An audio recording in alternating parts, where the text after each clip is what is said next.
podcast IMO.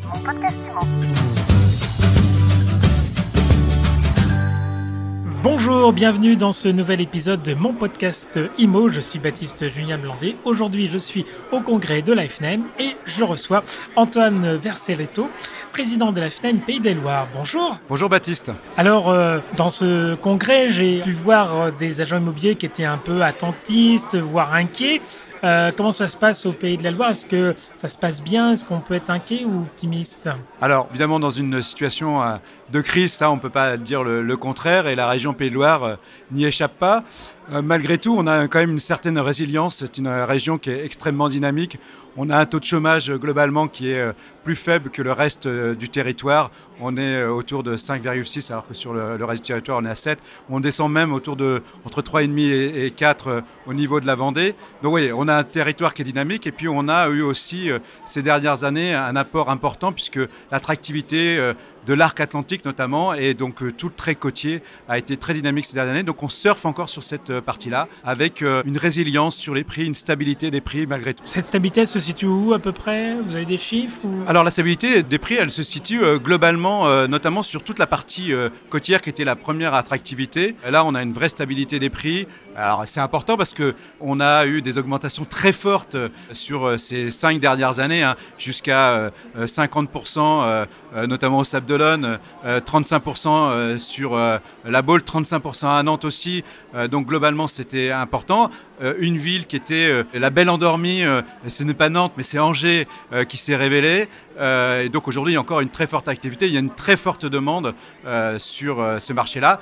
Malgré tout, comme on le sait, la conjoncture fait qu'on est peut-être dans un marché un peu plus attentiste. Ça, c'est une conjoncture globale. La chute des transactions dernièrement est liée notamment à la montée très rapide des taux, passer de 1 à 4 en 18 mois. Ça, c'est ça qui est exceptionnel et c'est ça qui fait qu'on est sur un marché attentiste aujourd'hui. Alors, les Pays de la Loire, c'est une géographie très variée, vous l'avez un petit peu évoqué. Il y a la mer, la Vendée, la partie aussi Loire-Atlantique, bord de mer, avec la Baule. Il y a Nantes, qui est un peu la locomotive de la région. Angers qui fait un peu l'outsider, mais il y a aussi une autre partie un peu plus agricole, on va dire, plus terroir.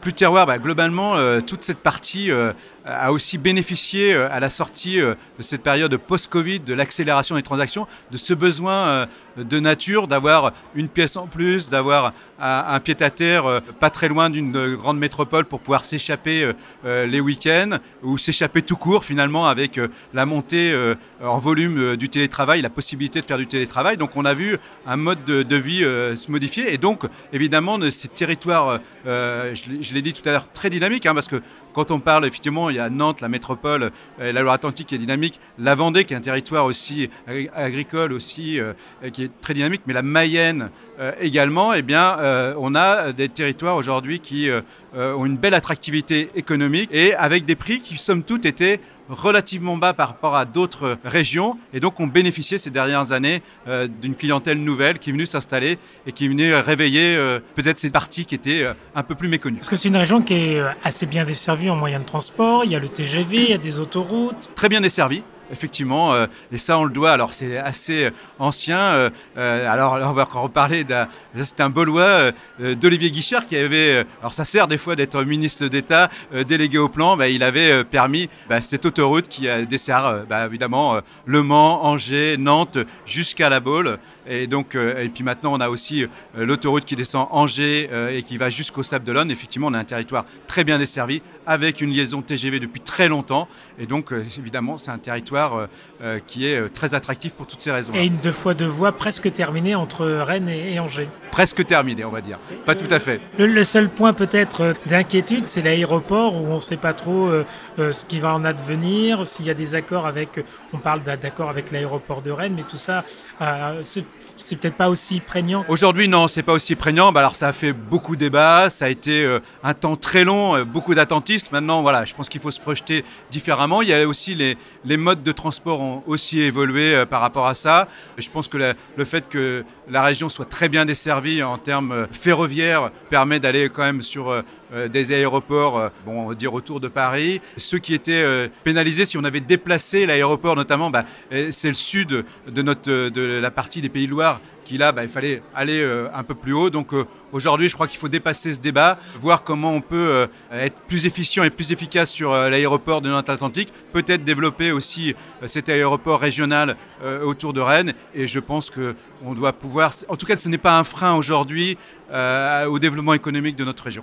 Alors, dans les enjeux de l'immobilier, le développement, la construction, on parle aussi de l'arrêt de l'artificialisation des terres.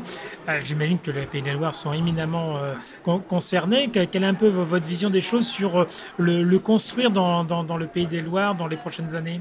On se retrouve dans la même problématique. Alors, que d'autres territoires, on fait un constat qui est assez simple. Aujourd'hui, même si on est sur un ralentissement du marché immobilier, une stabilisation des prix, ça repartira à la hausse parce qu'on manque cruellement de logements. On doit en construire à minima, et ça a été rappelé tout à l'heure, 500 000 par an. On en construit aujourd'hui 250 000. Donc, il est évident qu'on va se retrouver dans une attrition de l'offre. Voilà, il faut des logements.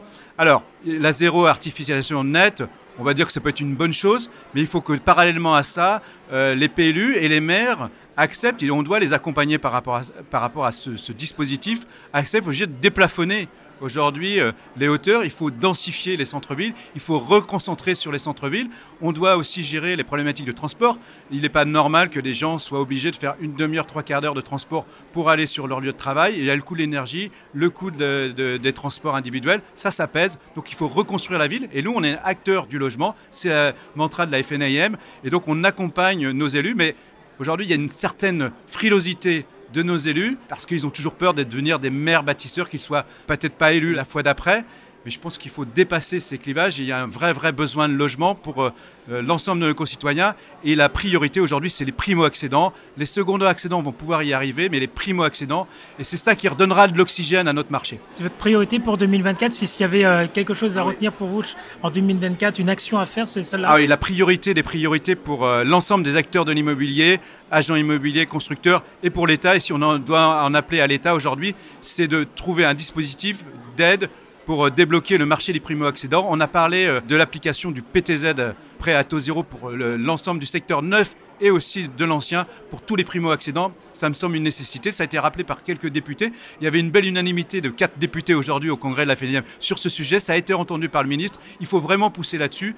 Et c'est ça qui redonnera réellement de l'oxygène à l'ensemble de nos marchés, qui fera repartir ce marché qui en a besoin aujourd'hui. Merci beaucoup Antoine Vercelletto, président de la FNAIM Pays de la Loire. Merci à vous. À bientôt pour un prochain épisode de Mon Podcast Immo. Mon podcast Immo.